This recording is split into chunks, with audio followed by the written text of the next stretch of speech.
That's all nice, right? That's great that we can prepare our children, but apparently AI is going to disrupt our jobs, right? It's going to disrupt the way we work, and even us podcasters, we might soon be out of a job, God forbid. So how do we prepare for that? What do we do? Would you like to start with an opening statement? Or? I think it really depends on the granularity and the time horizon that you look at. Okay, yeah. If you look at individuals like us and the short term, the best way to prepare, in my mind, is precisely to try and acquire those 21st century competencies, for sure. Sure. Now, if you look at society as a whole, and if you take the medium term or the longer term, in my view, again, there's only one sensible way to prepare.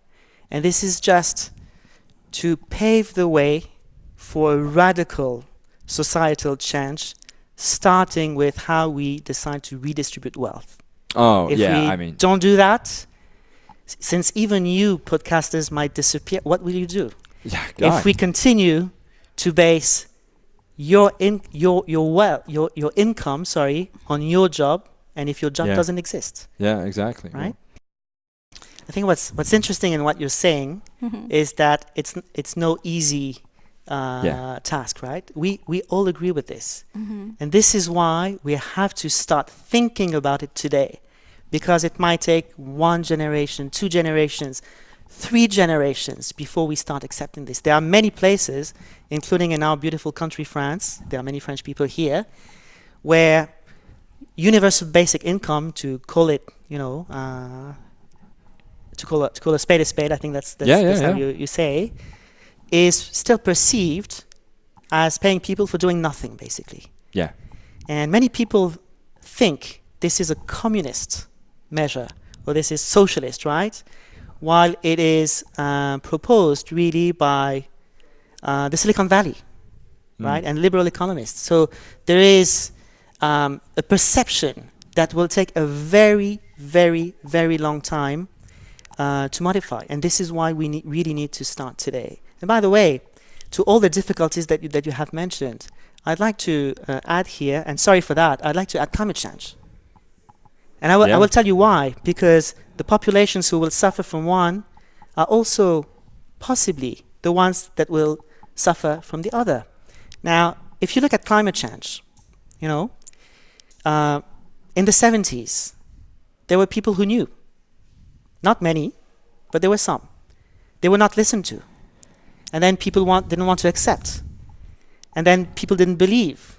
And then they didn't want to act. So today, we have the feeling, that with artificial intelligence, we have the feeling that it's not at all the same conversation, because it's of our own making. We are in control, etc.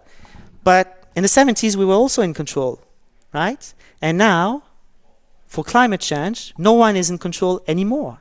Mitigation is going to be difficult and adaptation painful for everyone. Let me be pessimistic here. I'm both very pessimistic and optimistic on these things. I think climate change perfectly illustrates that we won't do anything, right? Not until it's too late, unless it directly benefits profit generation for corporations and other economic stakeholders.